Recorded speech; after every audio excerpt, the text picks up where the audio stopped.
Alhamdulillah, siang ini saya sangat berbahagia kedatangan tamu yang sangat saya hormati, yang memiliki loyalitas dan komitmen untuk menjaga khasanah Nusantara. Beliau adalah Kiai Nur Ikhya Salafi yang sekarang ini kalau saya lihat di beberapa YouTube hampir tiap hari itu menyampaikan beberapa pandangan dan pikirannya, sehingga saya berpikir jangan-jangan tidak ada waktu istirahat ini, hanya untuk mengawal perkembangan sosial media yang akhir-akhir ini menurut saya memang sangat meresahkan. Mengapa saya katakan sangat meresahkan?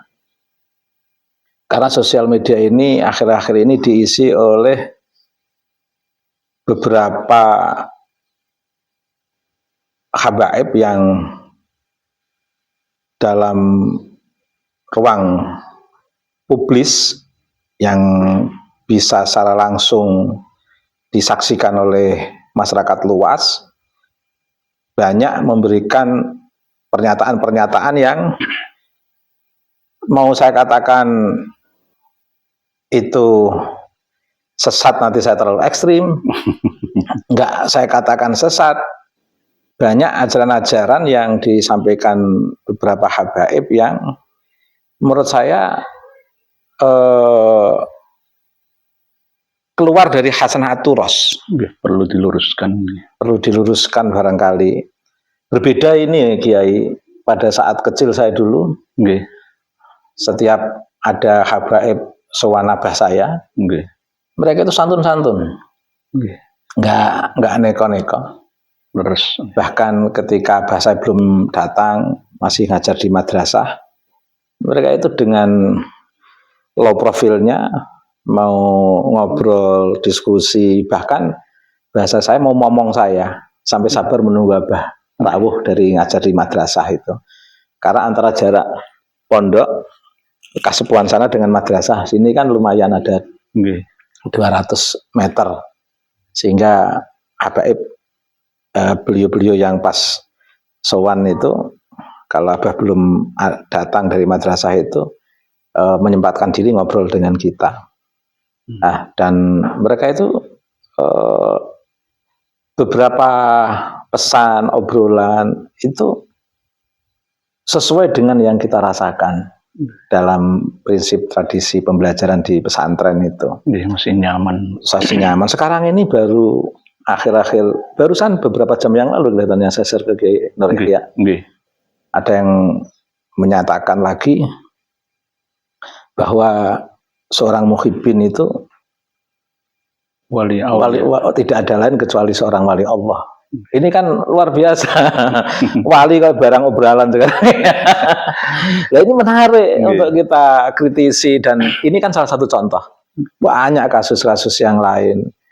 Misalnya tidak akan jadi wali kalau enggak mencintai, tanpa mencintai mereka. Jadi syarat wali, bahkan menjadi syarat wali itu kalau mencintai habaib. Ini kan salah satu dari sekian pernyataan-pernyataan yang di luar khasanatul ros, di luar tradisi kita.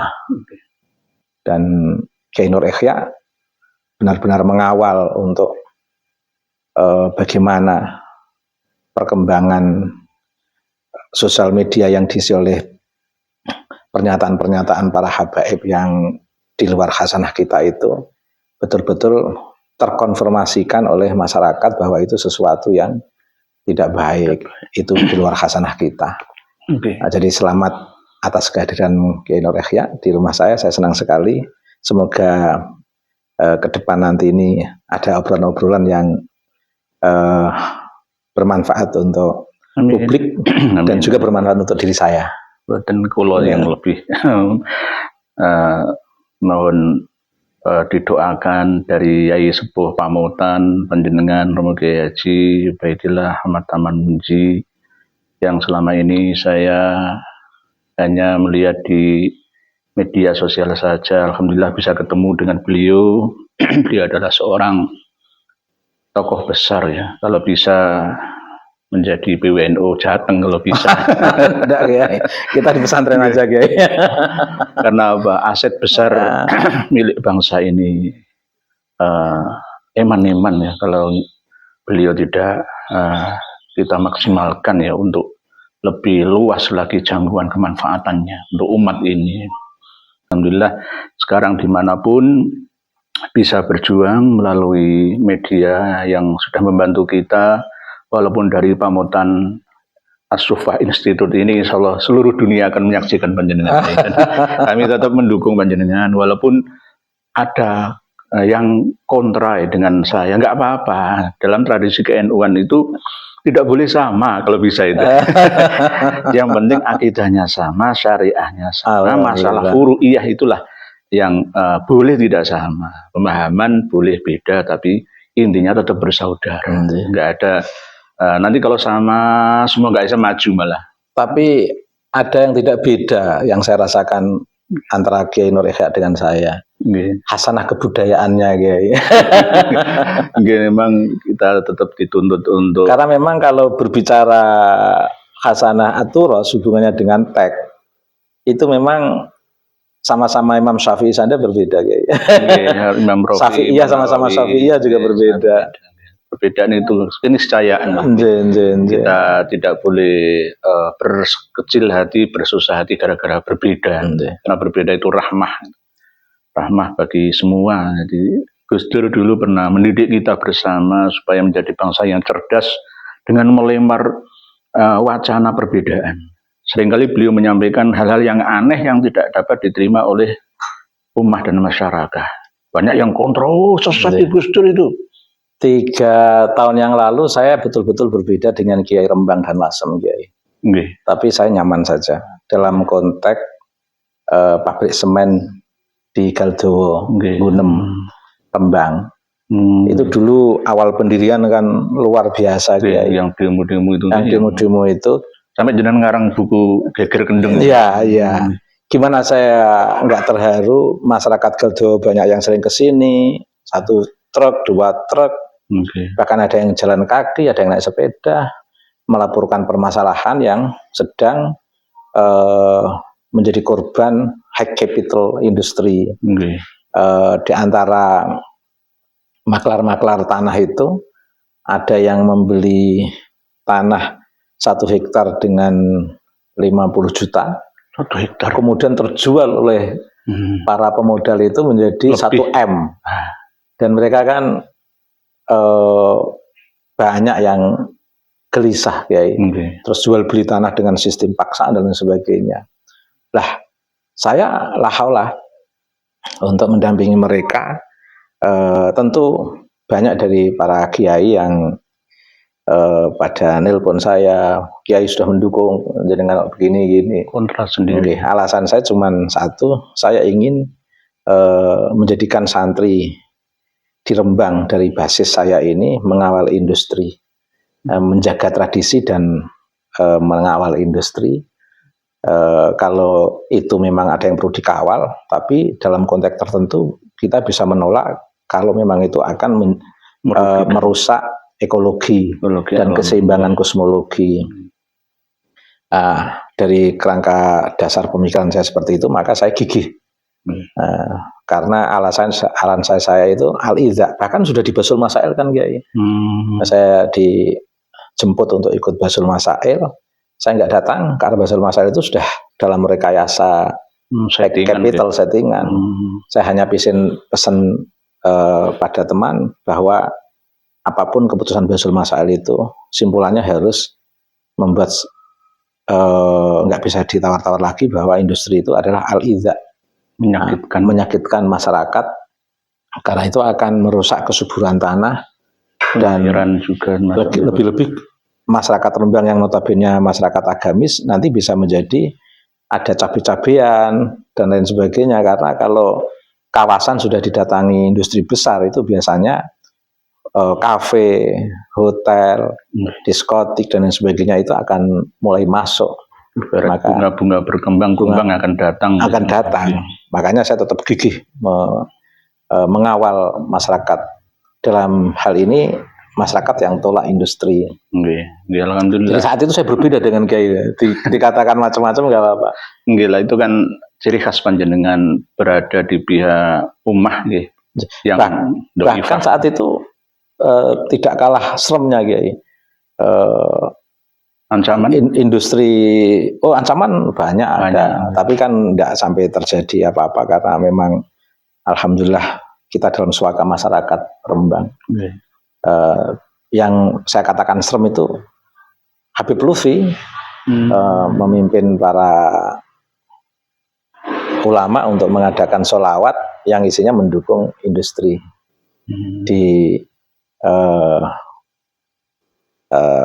Rembang. Tapi saya tetap menolak, nggak apa-apa saya. Berbeda tapi demi kebaikan.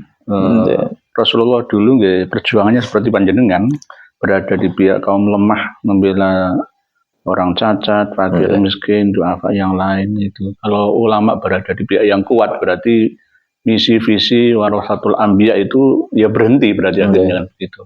Bahkan ada yang menyampaikan nelpon ke saya, Habib Lutfi sudah mendukung semen loh Gus. Saya pakai torekohnya Mbah Motomakin. Torekohnya Mbah Motomakin itu adalah bagaimana kita ini tetap dalam ruang-ruang yang selalu memberdayakan, membebaskan dan mencerahkan. Jadi torekoh Mbah Motomakin itu torekoh membebaskan dan mencerahkan. Ada sesuatu yang saya rasa di situ menghambat pembebasan dan pencerahan dan bahkan mengarah pada hal-hal yang merugikan masyarakat. Ya, saya akan berbicara meskipun harus berbeda dengan mainstream ulama Rembang Pamutana. Nah itu yang saya jadikan sebagai acuan, saya tiru panjenengan masalah perjuangan ini karena memang warna-warni perjuangan itu harus yaitu tadi warna-warni berbeda, berbeda dari yang lainnya. Yang penting nanti tujuannya adalah untuk kemaslahatan bersama. Intinya seperti itu. Sebenarnya kan ini juga begitu Kiai. Yang saya lihat apa yang dilakukan oleh Kiai Ihya dalam mengawal Hasanah Nusantara versus para habaib. Ini sebenarnya kan ada nuansa hegemonik yang memang harus dihadapi. Para habaib ini gerakannya itu sudah sangat hegemonik. Makanya munculnya Kiai Ihya sebagai second gerakan penyeimbang saya katakan itu penting. Kehadiran Kiai Ihya itu penting. Karena kiai-kiai kita itu kan banyak yang tawadhu, unggah-ungguh dan enggak mentolo husnudzon tadi mengedepankan memberatkan husnudzon. Kiai-kiai kita itu banyak yang ngalah Kiai. Banyak yang ngalah ya wis bahkan sampai 1 abad 100 tahun. Kiai kita itu ya ngalah. Ada nuansa-nuansa hegemonik dari habaib. Tapi kan hegemoninya pada saat itu kan hegemoni melalui daya tarik sopan santun para habaib. Meskipun ada nuansa hegemoniknya tapi kan belum terasa Kiai. Nah sekarang ini abad 21 awal lebih nemen-nemen ya. Hegemoni mereka tampakkan dengan kekerasan verbal, dengan cacian, makian dan lain sebagainya, tidak hanya pada NU secara institusi tapi juga kiai-kiai dikatakan, saya nggak mentolo nyebut nama-nama hewan itu. Itu kan sudah mengarah pada kekerasan verbal Kiai. Nah kiai-kiai kita nggak ada yang ya wes biarkan aja nanti Allah sendiri yang bagaimana menjawab kekerasan verbal para habaib yang sangat hegemonik di sosial media itu. Tapi akhirnya Allah menurunkan Kiai Imat, ada Kiai Nur Ihya, ada jenengan Jawa Tengah. Saya sih dari Jawa Tengah bagian timur ini saya sowan ke dalam panjenengan dan pesantren panjenengan di sini kan untuk ayo bersama-sama, tidak bisa ini dilakukan oleh satu orang saja, Kiai Imat atau saya atau lainnya, tidak, sama-sama bergerak, bukan untuk melawan atau menyerang, memusuhi orang per orang, Bukan untuk membenci. bukan membenci, tapi meluruskan pemahaman sekaligus ajaran yang sudah kadung ditebarkan oleh para habaib yang ada di Indonesia khususnya. Bagi saya itu sudah mengarah ke Syiah, Kiai. Ucapan Bisa untuk mengkultuskan kemaksuman itu tadi. maksum, apapun yang mereka kerjakan itu sudah dijamin oleh Allah surga. Liyutahhirakum tathira itu. Jadi ini namanya memelesetkan tafsir Al-Quran. Tafsir muktabar. Innama yuridullahu liyudhiba ankum rijsa ahlal baiti wa yutahhirakum, itu saya. Saya sudah suci, mau apapun terserah saya. Saya itu sudah dijamin surga. Liyutahhirakum tathira, itu saya. Bahkan bisa nyurati malaikat untuk menghentikan siksa kubur segala. Bisa, nggih. Bahkan jawaban dari malaikat mungkar nakir itu aja, man rabbuka. Jawabanlah Habib Abdullah Al-Haddad. Itu sudah nggak disiksa kok. Nah, ini kan berlebihan. Bahkan ini ada yang sehari semalam bertemu 70, Allah 40 kali. Ada 70, 70 kali. Ketemu Allah, ini kan mujassimah.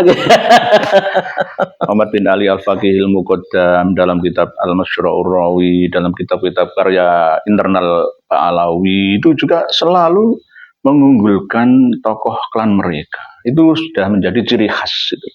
Oleh sebab itu kalau para kiai muda tidak bergerak untuk meluruskan pemikiran, pemahaman, dan penyebaran ajaran ini, maka bahayanya akan Kiai. Generasi yang akan datang 50-100 tahun yang akan datang ini rusak. Ngomong seakar bedui gak ada yang mengontrol. Semaunya dia menghina kiai. Tidak hanya menghina kiai aja dihina, apalagi santri. Kelasnya kiai di bawah mereka. Tapi kalau di sini alhamdulillah Habib baik semua, Kiai. Kalau sementara belum berkuasa ya. Kalau sudah berkuasa sebaliknya. Tamu-tamu saya dari para Habib itu alhamdulillah baik semua. Alhamdulillah. Itu trik dan intrik. Ya, alhamdulillah panjenengan disewani para Habib yang sopan-sopan. Ya dulu seperti itu. Dulu itu seperti itu. Di Rembang dulu, di Lasem itu para Habib itu selalu mendahulukan kiai setempat, nggak mau mendirikan majelis. Tapi saya lihat sampai sekarang Habib dengan kiai masih baik ya, untuk Rembang loh ya. Untuk Rembang lumayan masih kondusif. Cuman memang pernah saya hidup di Jakarta, di Bogor, para Habibnya itu banyak yang arogan, parah ya menurut saya. Di mana-mana. Di Bogor, di Jakarta, saya saksikan sendiri ya. Di Indramayu, di Bandung, banyak nggak bisa disebutkan. Kalau di Rembang masih baik. Karena di sini masih digawangi oleh yai sepuh. Ada Gus Mus, ada ya banyak sekali lah kiai-kiai di Rembang ini. Singa-singa pesantren kan banyak di Rembang. Hutannya masih ada penjaga singa harimaunya, sehingga mereka itu takut untuk memasukinya. Memang saya akui di Rembang baik, alhamdulillah. Tapi di lain tempat nanti jika satu kabupaten Rembang sudah dikuasai oleh salah satu Habib beserta dengan dinastinya, ya maka dengan cara sholawat bareng, ayo nanti lama-kelamaan peran kiai juga akan tergusur. Tapi di Rembang sendiri memang pesantren nggak ada dari Habib, masih dari zuriah-zuriah para kiai pesantren. Alhamdulillah, alhamdulillah. Itulah pentingnya panjenengan untuk ikut bergerak dalam masalah ini. Tidak ada tendensi apapun. Atau misalkan saya mengarahkan untuk nyoblos capres cawapres, nanti malam kan debat yang terakhir nih. Saya sudah mengatakan pilihlah yang sidik amanah tabligh fatona, partai manapun apapun monggo, itu hak panjenengan semua. Jadi saya tidak mengarahkan semua untuk mendukung ini dan itu. Intinya kami ini mendukung, berjuang untuk meluruskan ajaran yang sudah kadung diselewengkan. Tapi memang saya nggak tahu Kiai, apakah karena gendablekan ya, mereka dari sisi kenasaban sudah tidak bisa mempertanggungjawabkan secara akademik, secara ilmiah modern, tes DNA, maupun secara filologi dari kajian Prof. Manahim Ali. Tetapi mereka kok tidak mengambil jalur diem, tapi malah membuat framing-framing yang kontraproduktif, malah memanasi perdebatan sosial media ini. Harusnya mereka itu kan merasa tidak memiliki argumentasi secara ilmiah dan mau berubah udah selesai sebenarnya. Tapi coak-coak mereka itu Masya Allah malah membuat framing-framing yang luar biasa. Akhirnya kan Allah menampakkan siapa diri mereka sebenarnya. Para kiai-kiai kan masalah nasab sudah selesai, Kiai. Nggih. Dari dulu dikatakan nggak zuriyah Nabi, nggak apa-apa, nggak ada persoalan. Durya Wali Songo itu tidak ada. Enggak. Bahkan nikah sembarangan, semuanya Nggih. bebas, tidak ada sistem rasial dalam sistem pernikahan. Bahkan anak-anaknya ya, anak-anaknya kiai itu rata-rata disuruh sorot, tirakat, belajar agama temenanan. Jangan mengandalkan saya. Iya, bapakmu kiai, tapi kamu nanti siapa? Akhirnya Gus-gus anaknya santri itu berjuang. Nggih. Bukan karena nasab, Makanya karena masih banyak anak kiai yang pinter ngaji, Kiai. Nggih, masih. Karena pendidikannya pendidikan keilmuan betul. Dia pendidikan keilmuannya benar-benar tertanam. Tapi kalau anaknya Habib beda. Oh gitu, Kiai. Bapaknya pinter maca, ya pinter maca, pinter ngomong gitu aja. Ayo pinter selawatan, gitu. Sudah. Nggak perlu ngaji kitab ilmu alat jurumiyah, Imriti, Alfiyah, Jawahirul Maknun, Ubudul Juman, itu nggak penting. Atau karena itu efek fikih nasab, Kiai. Bisa juga. Fikih nasab. Bisa juga, gitu. Jadi alhamdulillah seorang pengasuh pondok pesantren di Pamutan, beliau mau bergabung dalam perjuangan ini. Saya dari Keraton, saya dari Surabaya, dari mana-mana itu tujuan aslinya adalah untuk mengembalikan umat Islam khususnya dari penjajahan spiritual, pembodohan, penipuan, pembohongan. Yang tidak nguatin itu doktrinasinya, Kiai. Okay. Keluar semua dari teks Hasanah Turos. Jelas nggak ada dasar yang dipakai ceramah-ceramah mereka itu, Masya Allah. Okay. Bikin ajaran sendiri. Rasulullah nggak mengajarkan seperti itu. Rasis itu nggak boleh, nggak, karena haram, nggak bisa ditawar. Mungkin kan Kiai, politik rasial itu kan ditentang oleh Nabi. Okay. Nasab dalam konteks Nabi itu kan untuk kepentingan keluarga, silaturahim, dan bahkan ini yang banyak disalahpahami orang, Kiai. Ketika Nabi dijibiri oleh masyarakat jahiliyah tentang nggak punya keturunan laki-laki, beliau kan mengatakan Hasan Hussein nasabnya langsung ke saya. Itu sebenarnya kan dalam rangka menjawab cibiran masyarakat jahiliyah, bukan untuk jadi bahan doktrinasi para HBF sekarang ini. Akhirnya turun-temurun. Akhirnya turun-temurun. Karena dipahami yang salah, dipahami dengan cara yang salah. Nabi Muhammad sangat benar, karena Nabi Muhammad dalam rangka ingin membangun eksistensi nubuahnya di tengah keluarganya, biar tetap tidak kecil hati di hadapan cibiran masyarakat jahiliyah yang mempermasalahkan tentang keturunan harus laki-laki. Kalau nggak punya keturunan laki-laki itu hina dan lain sebagainya. Nabi kan dalam rangka ingin membangun kekuatan nubuah, bahwa dalam tradisi nubuah itu tidak ada perbedaan, tidak ada diskriminasi antara Arab dan non-Arab. Bahkan Nabi mengatakan, bersabda, nanti menegaskan akhir dari kehidupan manusia nanti nasabnya akan dikembalikan kepada Nabi Ibrahim. Sehingga betul-betul persoalan nasab itu harusnya sudah selesai sejak zaman Nabi. Di sini kok malah justru mulai tumbuh subur karena kepentingan, ya. Kepentingan, mungkin kepentingan duniawi, ya. Termasuk kepentingan ya ada unsur politik juga. Kalau saya lihat, saya rasakan itu ada kepentingan politik juga, termasuk diantaranya adalah ya harta tahta dan wanita hubud dunia itu. Karena mayoritas umat Islam di Indonesia ini dari kalangan Nahdien dan banyak yang lugu-lugu, maka ya mudahlah untuk ditipu lah ini, begitu. Mudah untuk ditipu. Dan anehnya kaum Nahdien dari arus bawah ini juga nggak waspada. Aku mau ditipu kok masih husnudon naik. Akhirnya ya tetap dijalankan terus dan tidak ada kiai yang bergerak. Nah, setelah ini kan alhamdulillah banyak umat yang tersadarkan, banyak habib juga yang sadar dengan gerakan ini, dan ini tetap akan kita lakukan terus, tidak berhenti sampai di sini, karena ini bagian daripada tuntutan perjuangan.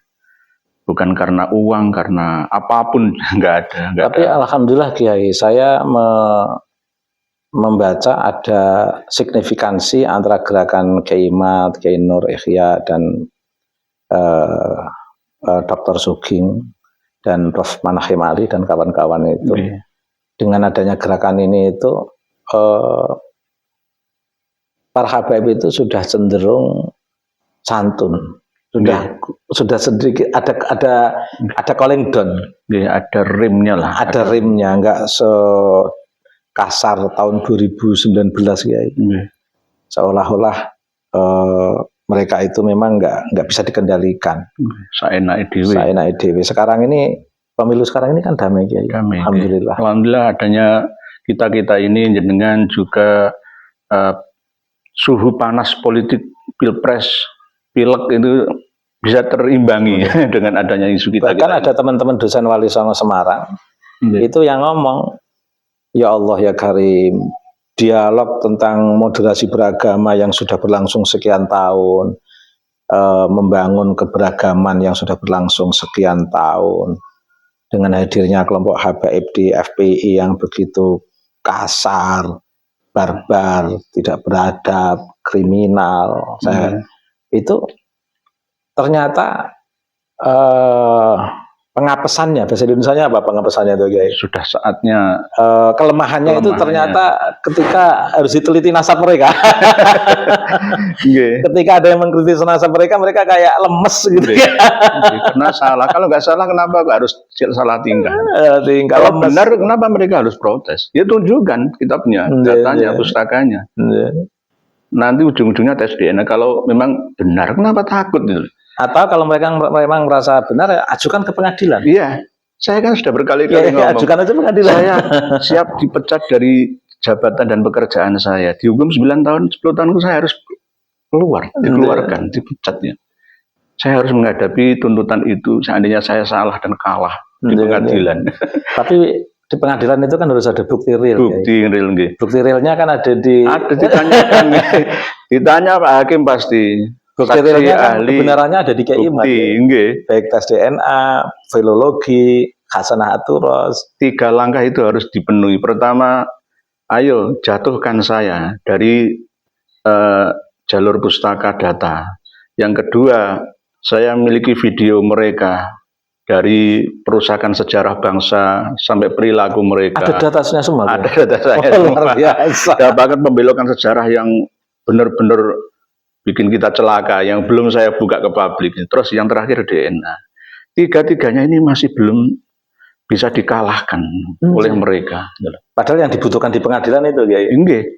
Nah, dengan diamnya mereka, para habaib itu akhirnya mereka menyewa orang-orang kita untuk melawan kita. Melawannya bukan melawan secara ilmiah, tapi dengan framing-framing. Ya, framing. Selain framing, kadang-kadang dengan kekerasan, tidak hanya verbal, tapi dengan aktual persekusi, mau mukul dan lain sebagainya, mengancam-ngancam saya. Istilahnya, ya risiko perjuangan saya harus hadapi. Jadi kalau misalkan nanti diangkat ke... Kalau saya sederhana Kiai, kalau ada Habib kesini itu, mereka nggak pernah marah Kiai. Paling hanya, Gus, ampun derek-derek Kiai. Karena aura jenengan itu aura kalem ya, beda. Aura jenengan aura pemarah, mereka akan marah.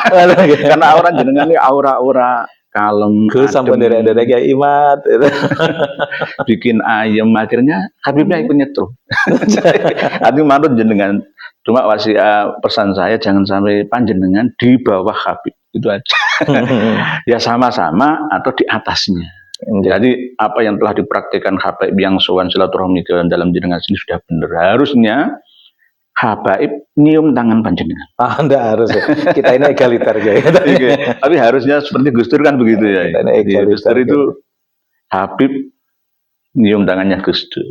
Kalau enggak gitu ya sejajar aja. Tapi alhamdulillah secara aksiologis kemanfaatan gerakan Kiai Imat, Kiai Nur Ikhya dan Dr. Sugeng dan Prof. Manahim Ali ini betul-betul signifikan, Kiai. Alhamdulillah. Alhamdulillah. Terasa sekali pemilu sekarang ini damai, Kiai. Banyak laporan dari daerah-daerah itu yang biasa dipalai Habib karena takut kualat. Akhirnya alhamdulillah sekarang sudah tersadarkan. Dan banyak habaib yang ada di satu kabupaten yang menguasai jalur spiritual satu kabupaten itu yang selama ini diperas, nggak nyaman hidupnya, selalu sedikit-sedikit iuran selawatan, iuran ini dan ini, dipala terus ngalang-ngalang pajak. Akhirnya mereka alhamdulillah terbebas Gus, alhamdulillah Yai, dengan adanya jenengan saya berani menolak permintaan mereka. Saya harus Sodako ya ke fakir miskin duafa atau ke masjid saya yang terdekat saja. Alhamdulillah luar biasa, signifikan sekali. Makam-makam juga di Rembang ini ada makamnya juga Alawi kan belum ada nggih? Ada ke Habib Burhan yang dekat Mbah. Tapi apakah benar-benar Habib dulunya? Saya nggak tahu kisahnya. Memang setahu saya sih belum pernah mendengar di situ ada makam Habib. Tapi saya nggak tahu, perlu ada nyari riset. Penelitian dulu nggih, belum. Tapi yang dibesarkan di situ bukan Habib Burhannya kok. Yang dibesarkan ini Mbah Santrennya. Mbah Santren. Okay. Bukan tugas saya dari keraton sebagai panguri-uri budaya juga meluruskan sejarah bangsa. Ada tugas dari keraton juga? Nggih, insyaallah saya sebagai kiai resmi dari keraton Kasunanan. Jadi untuk sunan-sunan itu urusannya Kasunanan, bukan Kesultanan juga. Saya senang sekali dapat tamu dari keraton ini. Sami-sami. Keraton juga sudah berevolusi tidak seperti dulu lagi ya. Jadi hormat sowan enggak biasa, saling menghormati satu sama lain. Begitu juga yang kami terapkan untuk masyarakat secara luas. Tapi kalau untuk santri ya nggak apa-apa kan, dalam rangka aduban, misalkan setiap pesantren salafiyah itu kan mendidik adab kepada para santri-santriwatinya kan, memang begitu ya nggak apa-apa. Itu kan urusan internal ya nggak masalah. Tapi untuk umum, secara umum, walaupun kita ini misalkan, saya terah bangsawan, nggak, sudah biasa, sudah membaur dengan semua. Ini yang harus ditiru oleh para habib. Jangan mengandalkan saya darah Nabi, kamu harus hormati saya. Nah, ini yang harus ditiru oleh para habib. Itu pun kalau jelas, apalagi kalau tidak jelas. Tidak jelas malah menipu kuadrat. Penipuan kuadrat. Jadi kalau ekstrimnya itu kadzab murakkab itu. Jalun kadzabun itu bisa berasal dari semua orang. Ya, bisa dari kiai, bisa dari habib gitu. Jadi intinya alhamdulillah umat masyarakat kita sudah tercerdas sekarang, tercerahkan gitu. Tapi tetap kita harus berjuang terus untuk mengulang-ulang ini, karena dari kalangan kita sendiri ini juga diperalat oleh para habib untuk menyerang kita. Seperti misalkan statement dari Kiai Haji Idrus Romli yang terbaru, hanya dengan menggunakan kitab Tobaqatul Khawas Al-Sidqi wal Ikhlas saja sudah bisa mengisbat nasab Alawi. Bagi orang awam kan, padahal itu bukan kitab isbat lagi. Bukan. itu kan kitab yang memberikan apresiasi kepada para tokoh-tokoh. Dan dia tidak sampai menelusuri ke masalah. Sifatnya apresiasi aja gitu. Mencatat, apresiasi aja, mereportase. Jadi ketokohannya yang publis pada saat itu, sebagai seorang ulama, sebagai seorang zuhud, bukan latar belakang kenasabannya. Jadi memang benar Kiai Haji Idrus Romli itu harus memahami, jangan hanya baca. Ini baru kelas membaca. Jadi Kiai Haji Madudin Usman itu bilang bahwa Kiai Haji Idrus Romli itu masih kelas baca. Ya nggak apa-apa. Teruskan saja bacanya. Kalau dalam diskursus ilmu kalam, Kiai Idrus Romli belum ketahuan kelemahannya. Mengapa? Karena ilmu kalam sama-sama masih dalam tataran abstrak ya. Tapi kalau sudah dalam konteks ilmu sejarah, itu Kiai Idrus Romli nampak lemah sekali dalam konteks ini, karena ilmu sejarah itu kan ilmu yang empiris, ilmu yang kasat mata, ilmu yang betul-betul terukur. Jadi kalau beliau dalam konteks diskursus nasab ini, yang beliau paparkan dari sumber yang seperti itu kan menunjukkan kelemahan beliau. Kitabnya bagus, tapi penggunaan kitab yang ingin dijadikan legitimasi oleh Kiai Idrus Romli itu tidak tepat. Jadi kita tidak menyalahkan kitabnya bagus, tapi cara mencari legitimasinya itu tidak akademis Kiai Idrus Romli. Itu pun sebenarnya kan ya abad 9 sih. Kalau kita apalagi begitu. 893. Joko Sembung, jadi nggak nyambung gitu. Hampir muasir sezaman dengan Habib Ali bin Abu Bakar As-Sakron As-Segaf Jadi nggak nyambung lah itu. Hidupnya Imam Ahmad Al-Abah itu tahun berapa, abad berapa. Itu ada teman yang nelpon saya, Kiai Idrus Romli itu setahu saya alim loh Gus, cerdas loh Gus. Di bidangnya ya. Iya. Di bidang apa? Kiai Idrus Romli itu yang diperdebatkan selama ini kan ilmu-ilmu yang abstrak, yang tidak bisa diempiriskan, terkait dengan halal, haram, terkait dengan dialektika kalam. Gitu. Menurut kalangan itu abstrak. Akademis nggak cocok, kalangan akademis nggak cocok. Itu abstrak sehingga yang menang cenderung siapa yang mau ngotot. Semua yang mau ngotot, dan selama ini saya menilai Kiai Idrus Romli memang ulama yang dalam tanda kutip agak ngotot juga, Kiai. Mencari pembenaran yang ya harusnya 12 pertanyaan Kiai Imad itu jawab aja. Sebelum membuat framing. Enak-enak. 12 pertanyaan itu selesaikan. Jawab saja. Ya dicicil dulu lah gitu loh. Dicicil dulu 5 atau 6 separuhnya dulu lah itu. Jangan tiba-tiba malah public speaking temuan-temuan yang tidak sesuai. Tabaqatul Khawas itu kita sudah punya manuskripnya. Sudah kita kaji sejak lama, tapi itu pun hanya untuk pelengkap saja karena bukan kitab nasab. Dan tidak bisa sejarah murni. Bisa dibedah secara singkat Kiai tentang kitab Tabaqat yang dibaca oleh Kiai Idrus Romli itu. Tabaqatul Khawas itu pengambilan referensinya dari Tuhfatuz Zaman 855 itu, terus Tuhfatuz Zaman dari As-Suluk. As-Suluk dari Ibnu Samurah dari Tabaqat Fuqaha Yaman. Dari 586 Hijriah, Ibnu Samurah Syafi'iyah itu masuk Sunni Ahlussunnah wal Jamaah, tidak menyebutkan nama-nama Tabaqat baik fuqaha ataupun sulaha ataupun ulama dari kalangan Ba'alawi, enggak ada. Jadi kalau misalkan Syekh Bautin Al-Janati menyebutkan 2/3 pengambilan referensi datanya dari Tabaqat Fuqaha Yaman, enggak benar. Karena isu yang diangkat di kitab Tabaqat itu apa, Kiai? Ya termasuk pencatatan tokoh-tokoh yang ada di setiap kota yang ada di Yaman. Dan itu sifatnya apresiatif dari pengarang terhadap tokoh itu tentunya, Kiai. Jadi apresiasi terhadap ketokohan, bukan terhadap latar belakang kenasabannya.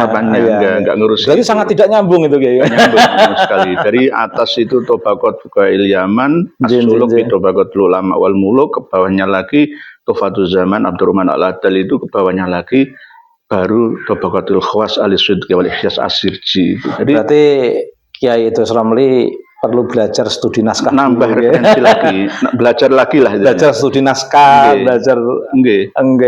Orang akan alim alamah di bidangnya, profesor sekalipun kalau bukan bidangnya ya nggak alim lagi, nggak profesional lagi. Tapi sebenarnya studi naskah itu kan ilmu yang niscaya harus dimiliki oleh seorang kiai, ya. Harusnya. Karena ketika kita membaca kitab itu kan kita harus tahu siapa pengarangnya, apa latar belakang pengarang mau mengarang kitab itu, dan ada persoalan apa pada saat pengarang mengarang yang kemudian bisa memunculkan buku itu. Jadi setiap buku itu kan punya zaman, Kiai. Jadi zaman buku itu diciptakan itu ada diskursus apa, ada ruang diskursus apa, ada hasanah, ada persoalan-persoalan yang muncul dalam bentuk persoalan apa, sehingga menyebabkan pengarang itu nulis sebuah buku. Harusnya kan dia paham seperti itu. Harusnya seperti itu. Sama seperti panjenengan ya, mengarang buku Suluk Jebolek misalkan, jenengan pasti memiliki referensinya. Baik itu ketemu langsung reportase dengan sumbernya dari abah panjenengan, abahnya dari abahnya lagi sampai ke atas itu mesti mutasil ya. Kita ini harus suarakan ke masyarakat, Kiai. Artinya begini, kalau memang itu salah habaib, Habib di antara habaib, itu memang mau tidak mau harus kita hadapi. Karena kita sudah diberi contoh oleh Mbah Hasyim Asy'ari di zaman resolusi jihad. Itu Mbah Hasyim Asy'ari kan melawan penjajah. Yang notabene di sana ada beberapa habib yang menjadi muftinya kolonial. Utsman bin Yahya itu. Tapi tetap Mbah Hasyim tetap melakukan resolusi jihad. Bahkan di antara tentara mereka ada Habib Al-Qadri Pontianak, itu kan tentara Belanda. Sultan Hamid Al-Qadri yang sebenarnya masih simpang siur keabsahannya sebagai pahlawan nasional sampai sekarang belum turun. Jangan itu mereka itu datanya memang betul-betul orang Belanda. Kerjasama dengan Westerling. Belanja. Westerling itu membantai masyarakat Bugis. Kalau memang Sulawesi Selatan. kiai-kiai kita dulu itu hormat dengan habaib tanpa perlawanan apapun, tentu nggak ada yang mengeluarkan resolusi jihad. Nggih. Wong di tengah para penjajah Belanda itu banyak mufti-mufti yang dari habaib. Tapi kiai-kiai kita tetap melawan. Nah, sama nanti kalau Habib-Habib sudah menghentikan ceramah-ceramah mereka yang keluar dari aturas, kita juga akan bahagia. Kita akan islah. Ceramah mereka ini kan luar biasa, banyak keluar dari aturas, dan pemirsa itu sudah bisa melihat di beberapa sosial media. Jadi ajaran-ajaran mereka itu mengarah kepada bagaimana membangun kemaksuman mereka. Tanpa disadari, saat keturunannya mendoktrin orang selain klannya untuk gila hormat kepadanya. Ada kiai yang nelpon saya, Kiai, Gus, kok saya melihat antum ikut kereng terhadap habaib. Mereka itu sudah ajarannya itu sudah betul-betul mengkhawatirkan, mendistorsi hasanah aturas kita. Hasanah pesantren kita, dan mengarah kepada bagaimana membuat suasana kehadiran mereka itu sebagai sosok yang maksum, bahkan tidak bisa menjadi wali kalau tanpa stempel izin dari Oleh sebab itu saya kadang-kadang setuju jadi mukhibin untuk jadi wali itu kan.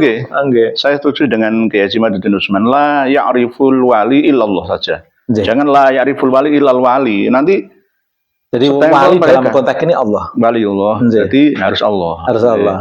Kalau wali kota ya silakan saja dari sama wali kota atau bupati. Itu kelihatannya bisa dibuka di Fathul Bari, Kiai. Fathul Bari, nggih, insyaallah. Jadi la yariful wali ilal wali, yang dimaksud ya Allah. Al wali, nggih, Allahul wali. Allah di situ. Jadi kadang-kadang kan pemaknaannya itu diseret, berarti kalau Habib Lutfi itu wali, berarti yang bisa mengangkat wali Habib Lutfi. Bahkan kewalian, misalnya Kiai Nur Ihya seorang wali, itu sendiri nggak akan tahu. Nggak tahu. Kewaliannya sendiri aja orang itu nggak tahu. Sama seperti Imam Mahdi sebenarnya. Imam Mahdi itu tidak tahu kalau dia itu sendiri seorang Imam Mahdi. Gitu. Karena kalau ketahuan ya dia malah akan terlihat kelemahannya. Jadi sebenarnya orang itu kan nggak tahu apakah ini kasih Allah atau tidak, sebenarnya nggak tahu sebenarnya. Tapi kalau saya ini wali santri, wali murid ya semualah, belum jadi wali kota tapi wali santri. Mbah Mustafa sendiri juga sih begitu kayak dawahnya Gusmus. Alhamdulillah. Jadi la ya'riful wali lal wali itu yang dimaksud adalah Allah. Allahul wali al waliyu. Mbah Mus juga sering menyampaikan. Harus begitu, nanti kalau nggak gitu ya ini dipelesetkan lagi. Dilegitimasi. Stempel wali itu dari Habib Alawi. Sejak dulu wali song aja ya kan, Al-Faqil Muqaddam. Padahal ya kalau kita baca kitab karya internal mereka itu ya sebenarnya nggak layak lah untuk diamalkan lah ya. Aneh-aneh lah, misalkan Mi'raj 70 kali dalam satu malam. Subhanallah. Ya, kan Nabi aja bisa kalah kok ya. Sampai melihat Allah sampai 40 kali. Ada lagi yang paling ini kadang-kadang masih belum bisa dipahami oleh semua, tentang Ali bin Alwi Khalid Qisam atau Qasam. Itu yang katanya pada setiap kali sholat di akhirnya pas tahiyat itu Assalamualaikum ya Nabi wa rahmatullahi wabarakatuh. Diulang-ulang terus sampai Kanjeng Nabi benar-benar rawuh bersuara menjawab salamnya Ali bin Alwi. Berarti sholatnya bukan karena Allah itu, Kiai. Ya mungkin. Jadi kalau kasus seperti ini saya kembalikan. Berarti kan sudah keluar dari niat sholat itu, Kiai. Bisa juga. Karena lirikannya sudah orang lain. Ingin bercengkrama dengan Nabi. Assalamualaikum ya Syekh Alwi bin Ali bin Alwi Al-Alawi. Kita sholat berpikir apakah ini saya batalkan atau tidak, ya itu sudah batal loh, Kiai, sholat. Berarti niat nggak sholat. Nggak sholat sudah. Saya batalkan atau tidak, saya teruskan tidak, itu udah nggak. Badal niat sholat itu tafbidun niat minal awal ilal akhir. Kalau menunggu kan berarti sudah keluar dari sholat. Menunggu untuk dialog sama orang kan berarti sudah keluar dari sholat. Jadi itu yang kadang-kadang nanti suatu saat akan kami sampaikan. At-tahiyatul mubarakatus sholawat thayyibatullah. Assalamualaikum Assalamualaikum, diulang-ulang terus. Baru ketika Rasulullah jawab, waalaikumsalam ya Syekh Ali bin Alwi Ba'alawi. Berarti Kanjeng Nabi rawuh dalam setiap sholat, dan itu dibukukan dalam kitab-kitabnya. Mulai dari kitab Al-Jawharus Syafah sampai kitab Al-Burqa Al-Musiqah. Bahkan ulamanya, Habibnya yang menjadi aktor itu mungkin nggak tahu. Kemungkinan juga bisa. Ini kan pengarang-pengarang berikutnya. Era-era berikutnya juga bisa. Ataukah memang dibesar-besarkan atau ada faktanya? Kalau kami lihat dari struktur kemasifan pencatatan sejarah atau peristiwa jawaban dari Rasulullah itu kelihatannya kok ya memang dari kalangan mereka sendiri memang begitu karakteristiknya itu. Padahal kalau kita, saya malah lebih condong ya, tahiyat itu dirubah saja. Berdasarkan apa? Riwayat dari Imam Bukhari, Assalamu alaika ayyuhan nabi itu dirubah Assalamu ala nabi warahmatullahi wabarakatuh, karena Rasulullah sudah tiada. Ini kan ada 3 sih redaksi sholawat yang paling terkenal. Kalau saya terus terang nggak berani ya, ikut aja saya. Nggak apa-apa, ini kan aneh gitu. Cuman yang saya persoalkan itu tadi, sholat harus menunggu salam dijawab. Ini kan sudah keluar dari sholat sebenarnya. Bisa seperti itu. Saya pernah membahas itu ya tentang redaksi 3 sholawat. Yang biasa kita baca ini kan bukan sholawat, tahiyat, tasyahud. Itu kan yang sering kita baca itu berasal dari redaksi riwayat Imam Ibnu Abbas. Terus yang riwayat Ibnu Umar itu beda lagi. Riwayat Ibnu Mas'ud beda lagi. Nah, yang Ibnu Mas'ud inilah yang dicantumkan oleh Imam Bukhari bahwa ketika Assalamu alaika ayyuhan nabiyyu warahmatullahi wabarakatuh itu pas pada waktu Rasulullah masih hidup. Lah, falamma qubido kulna Assalamu ala nabi. Jadi ada riwayat dan sahih ini. Tapi kita nggak berani, saya tetap masih Assalamu alaika ayyuhan nabiyyu tetap masih. Tapi ada alternatif seperti itu, dan ini diunggulkan oleh Imam Al-Albani. Ya, nanti saya Wahabi lagi nih. Ini hadis Rasulullah sendiri. Imam Ibnu Mas'ud, Abdullah Ibnu Mas'ud. Nanti kita buka sendiri lagi di Sahih Bukhari.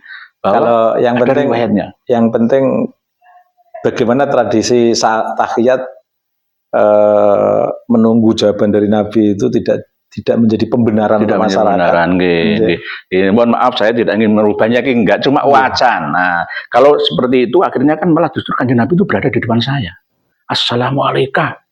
Kan mukhotob nih. Ketika saya bertemu dengan Assalamualaikum. Tetapi kalau saya berada di Surabaya jauh dari jenengan, Assalamu alaihi jenengan.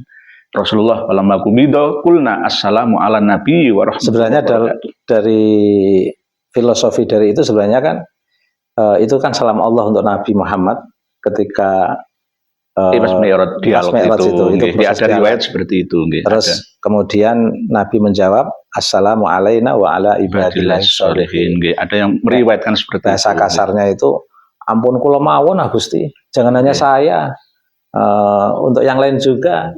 Sehingga Nabi menjawab Assalamu alaina wa ala ibadillahi sholihin. Itu yang dipakai oleh sahabat Umar bin Khattab, dan itu yang saya ajarankan ke beberapa santri. Saya juga begitu. Assalamu alaika ayyuhan nabiyyu.